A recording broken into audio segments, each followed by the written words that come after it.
I'm Pastor Garth Forster, pastor here at First Baptist Church in Barnesville, Georgia. Got some very special guests with us today. Major Leslie Holmes is with us from the Lamar County Sheriff's Department. I'm so glad to have her with us today. Jimmy Fambro. Jimmy Fambro, of course, works for us here at First Baptist, but beyond that, he is the brainchild behind Hope Tree Ministries, which is a ministry that helps underprivileged folks out here in our community. Of course, you probably already know Jason Teal, sitting over here on the other side. He is our minister to students and young adults, and we're glad to have each of these folks with us today in a very special session together called The Church and Racism. The Church and Racism. You know, it has been said that Sunday morning at 11 o'clock is the most segregated hour in America. There's a lot of truth to that. Unfortunately, when it comes to racism, the church has not been the engine of progress. It's been the caboose of progress. And we oftentimes don't want to deal with those problems that we somehow think we can get away from or get away with. The story that's always meant a lot to me is the story of John Howard Griffin, who was trying to understand as a white man the plight of black people in the 1950s, and found he just could not do that because he was not of their race and didn't experience what they had experienced. And so in 1959, he underwent a transformation. He became a black man. He had his skin changed in tone by skin dyes. He had his hair modified. And he went out from that point on and spent several months in the black community and interacting with the white community. He found that there were restaurants he could no longer eat in, restrooms he could no longer use, water fountains he could no longer drink from. And he found, of course, there were places on buses he couldn't sit there any longer. And he, out of that experience, wrote the book Black Like Me, trying to help white people understand what black people go through every single day, particularly in an America that was before integration and before the civil rights movement. So we have some folks with us today who just want to talk because there's a lot of racial tension in our country. We feel like we're blessed to live in Barnesville. We ain't perfect. Got a long way to go. But race relations are better than they used to be here. They're not what they need to be yet. As Christians, one of the things that God asks of us, one of the things that God tells us is that we need to be making improvement. We need to be getting better. We need to be becoming more like Christ, who didn't have a shred of racism inside him. That being the case, we have to work at that every day because, as I heard a preacher once said, that prejudice and hypocrisy, the thing they have in common is that there's a little bit of it in all of us. There's some of it in most of us, and there's a lot of it in a few of us. And for that reason, we need to all confess that we have a problem with prejudice and discrimination and fear sometimes of other races. I know that for you, Leslie, you were sharing with us how you grew up in Texas. I thought that was fascinating. Share that with us again, if you will. Well, I was born in a small town called Wharton, Texas. Wharton County, Texas, runs along the side of the Colorado River. Goes through Wharton, Texas. I was raised and born in 1971. I was raised in a community that was, the demographics has a high population of Hispanics and a high population of white, Caucasians or white people. And the population of black people is not as high as it is of any other race.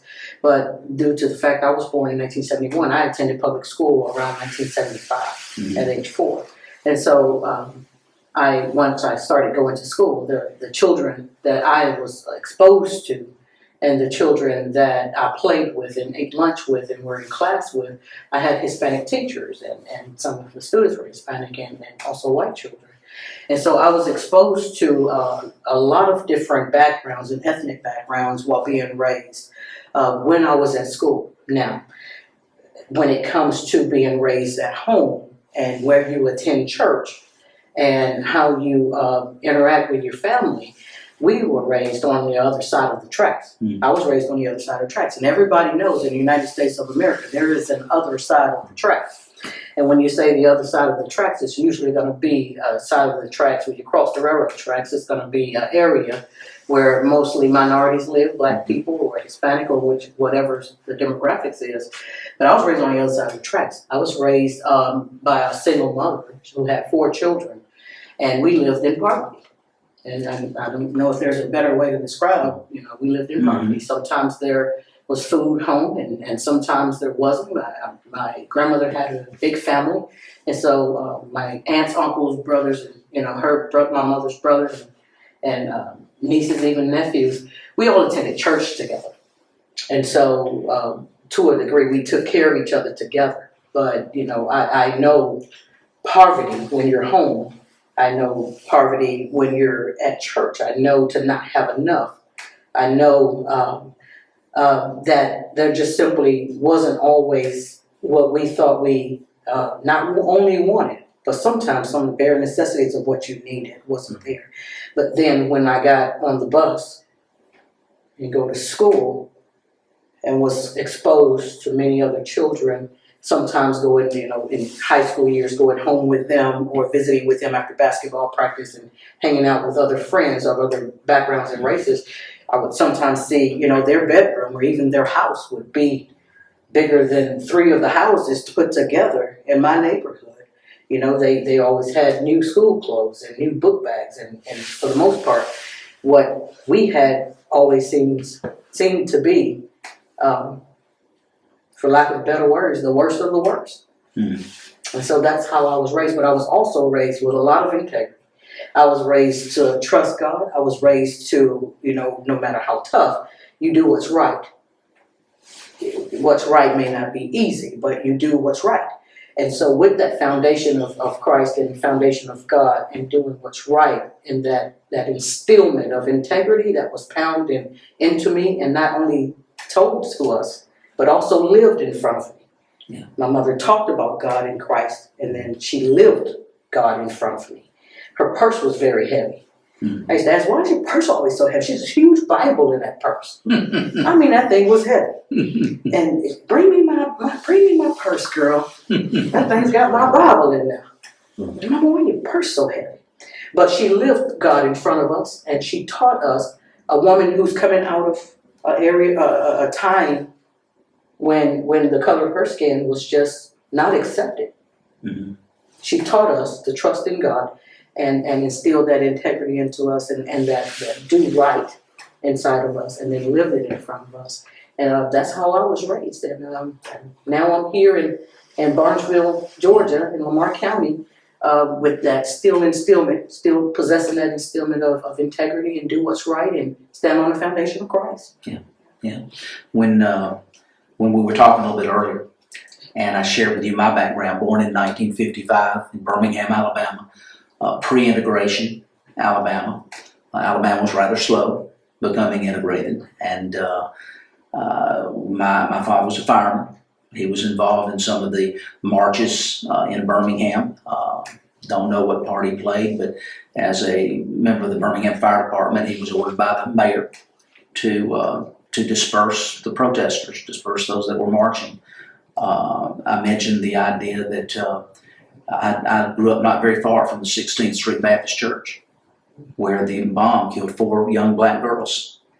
And Leslie asked me the question, what did I think about that? And you almost brought me to tears. Because I didn't. My world was the white world.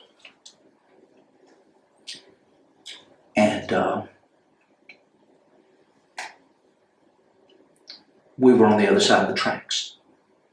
And that was our life. And that's one of the biggest problems with racism, is we never get on the other side of the tracks to understand what other people are going through and what they're living. I appreciate so much what you had to say and what you've been through in your life. Jimmy, I know Jimmy has got a wonderful story, a story of God's redemption in his life. God saved his life. Jimmy, share a little bit of that with us. Well, I was born in 1947, October the 7th, 1947, on number 4 Jackson Street here in Barnesville, Georgia. We were 6 boys, 2 girls, and a mother and father in a 3-room home. And we had to sleep on the floor. We had to sleep together in the bed, but we still made it. My mother and father prayed hard. They just believed in God. And many times we went to school, especially when we went to start going to Booker School, we didn't even have the 20 cents to even pay for lunch. Mom and Dad, they made sandwiches for us and put it in a brown paper bag, and many times the bag turned greasy. And Mom and Dad would tell us, it's not the sandwich in the bag that you're looking at the love that we have for y'all. We don't want y'all to be out here hungry. We don't want y'all to be out here doing bad things. On the other side of the track, as we talk the other side of the track, on Railroad Street during that time, there was white people staying on that side of the track.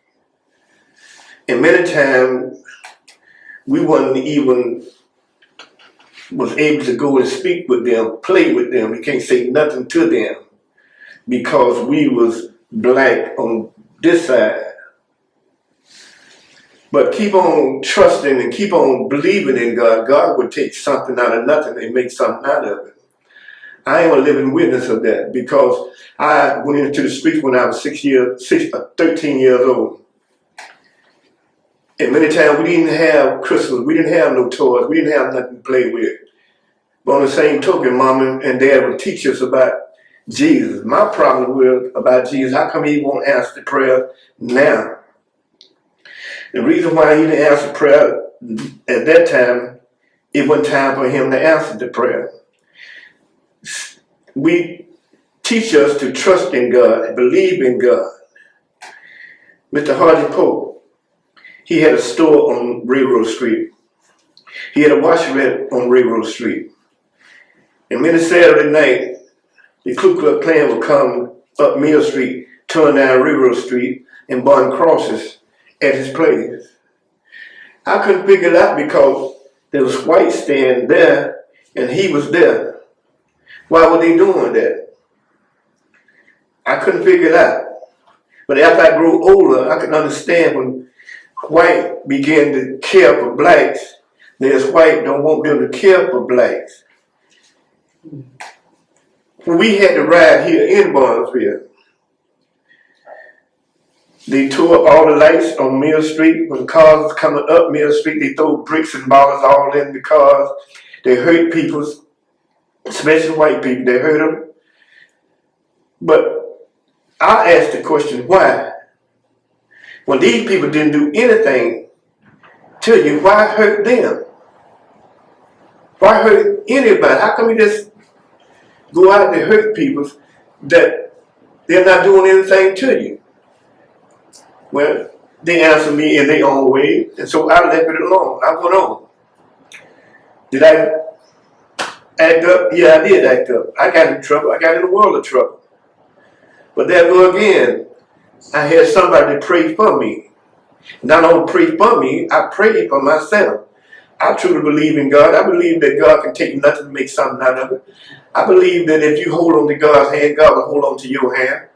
And you trust in him and keep trusting him, he will make a believe out of you. He made a believe out of me because he turned my life around. Am I perfect? No, I'm not perfect. Well, I say things, yes, I say things. But yet still, God is teaching me to put his trust in him, not in man. The word of God says it's better to put trust in God than to put trust in man. You better believe in God than put trust in man, because man will deceive you. I trust in God. I lean on God's hand. I've been tested by the court system, and I understand this. The word of God says this: obey those that are in authority.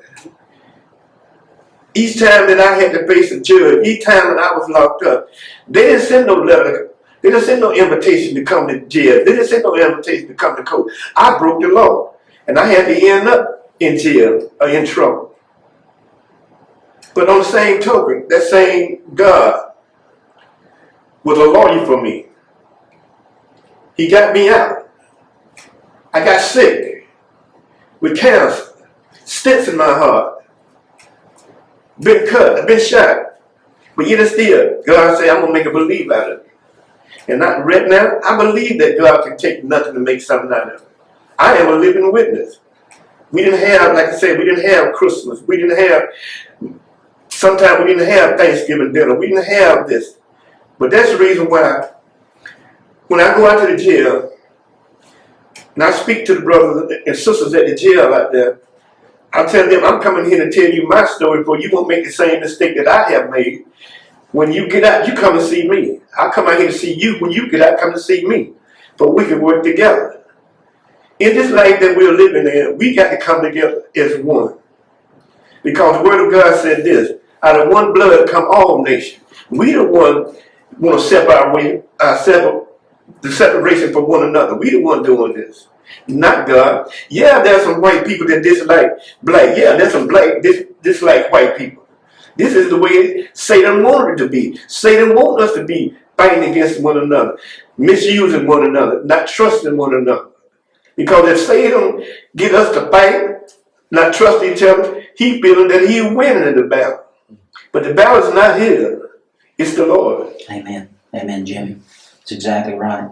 You know, Jason, when you think about you and your background, it's really a kind of a wonderful story. Why don't you share that with us? Well, you know, it's different in so many ways. I mean, I'm a millennial, and all that just really means is I'm a little bit younger than older, you know. And one thing that I've really enjoyed just in our time today has been hearing stories and hearing about your background. And Miss Leslie, I think about your background. I realize, you know, when you boil it down, we've got some common ground. You know, a kid of 4. You know, a mama doing all she could to raise us. And you know, I look back at my childhood, and you know, I realized I had a mama that, you know, went through a divorce, and she worked hard. You know, worked at a box plant. You know, and no telling what she was making during the time, but she did all she could to put food on the table.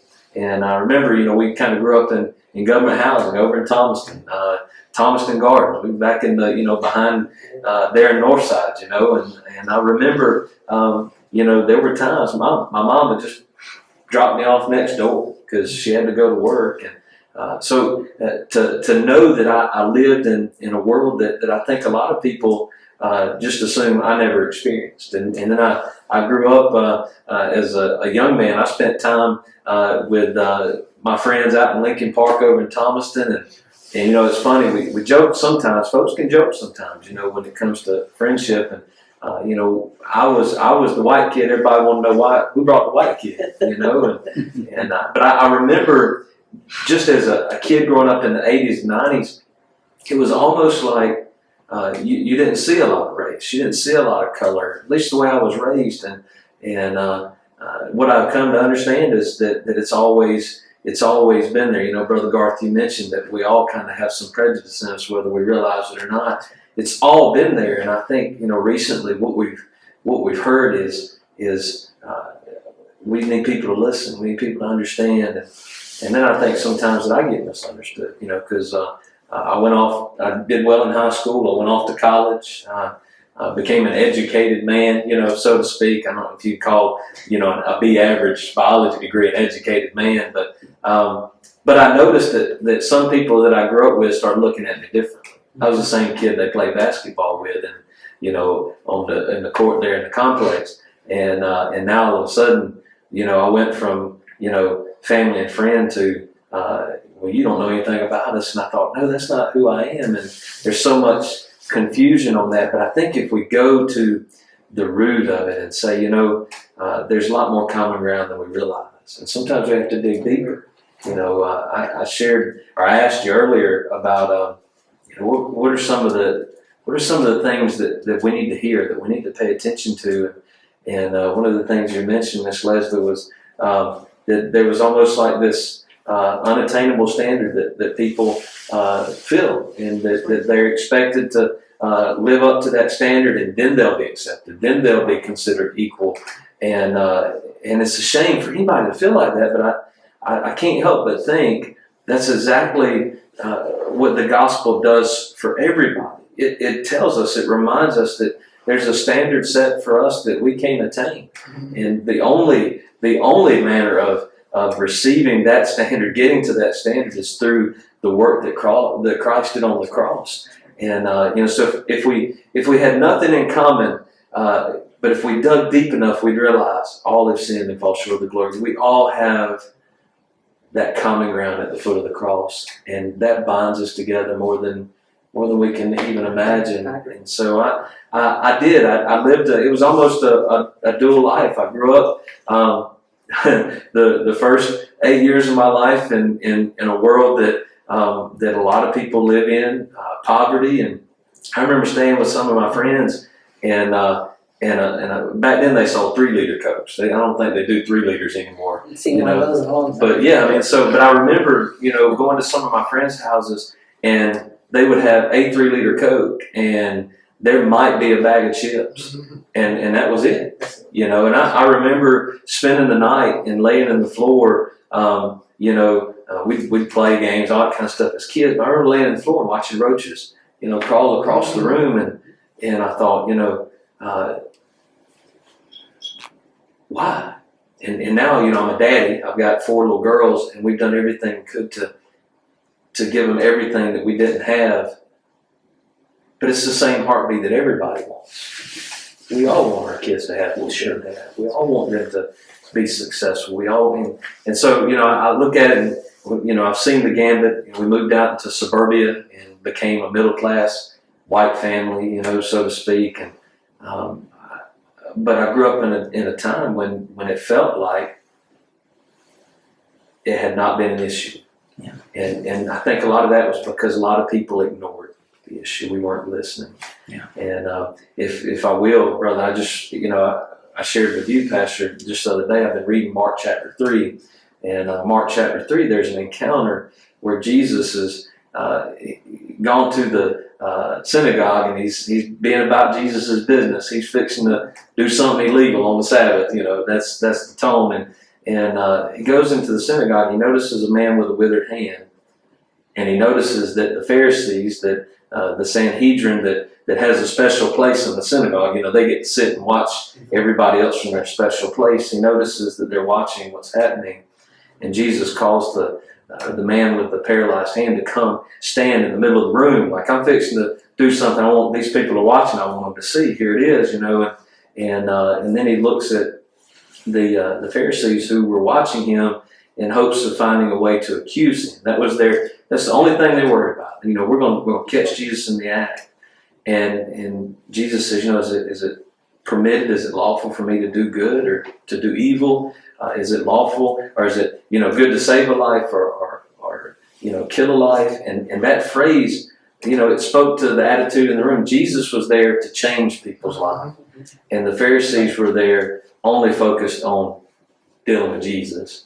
And here's the sad part, and this is I've learned something every day from this text, something different every day, brother. But in verse 6. Right after Jesus says, hey, stretch your arm out, and the guy's arm stretches out and it's healed, verse 6 says the Pharisees left and they met with the Herodians to deal with how they were going to plot to kill Jesus. You see, the whole time that happened, they still didn't get it. They didn't listen. Their hearts weren't right, were they? Yeah, they missed it. Right. And what I'm hearing from my students and my young adults is, I just want you to listen to me. I want you to hear what I'm saying, what I'm feeling. And we can't walk out of the room ignoring it and missing it. One of the things that Leslie said when you asked her a little while ago, what is it that frustrates African Americans in America today? And she said, to be devalued. To be devalued. And you have to think about that a moment and think about all that means. And, I know that there are a lot of white people who the first thing they want to say when the issue of racism is brought up is, well, I never owned any slaves. Don't get on to me. I never owned any slaves. There's all kinds of ways to mistreat people. Slavery is only one of them.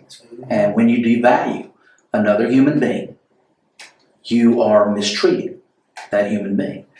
And I know that African Americans have lived through an awful lot of that. So what in my mind, in the Christian faith that we share together, in my mind, what I know is that we have an obligation to work together to bring harmony and peace. The book of Ephesians chapter 2 says that he made out of two one.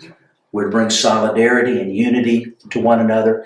I know that one of the things that's happening this weekend on Saturday is that march for equality, the march to end devaluation, discrimination, that march to seek to share that we have something in common, and that as believers in Jesus Christ, we ought to be taking up for one another.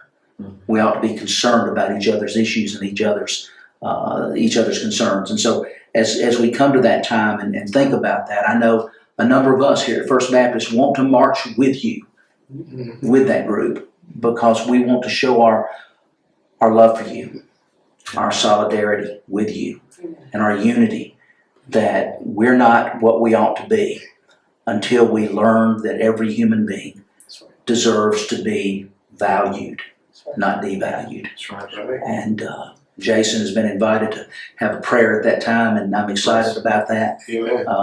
It's the kind of thing that we have a responsibility. We can't run from this. We can't hide from this. We have a responsibility to finish the unfinished work. That's one of the things that Abraham Lincoln said in his Gettysburg Address. It remains for us, the living, to finish with those who have died on this battlefield so nobly started. And there have been people who've died for freedom in the civil rights movement, not the least of whom was Martin Luther King Jr.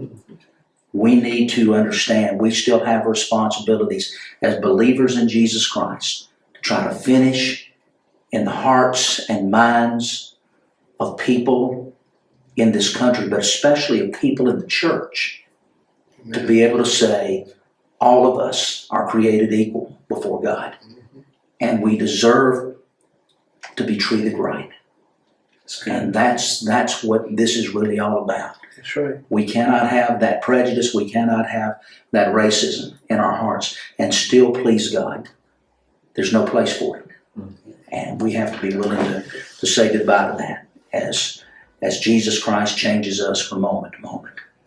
Brother, what blows my mind is, it is true that we're all created, equal, but the idea that we were given we're image bearers of God, all of us. And, Paul, he articulates it this way, if one part of the body suffers, the whole body suffers, and there's not a person that's probably watching this that would think, if my hand went numb, well, I just ignore it. It's not a big deal, right? When I wake up with a numb hand, I go nuts because I want blood flow back in it, and we need to realize that as part of the body, we're suffering.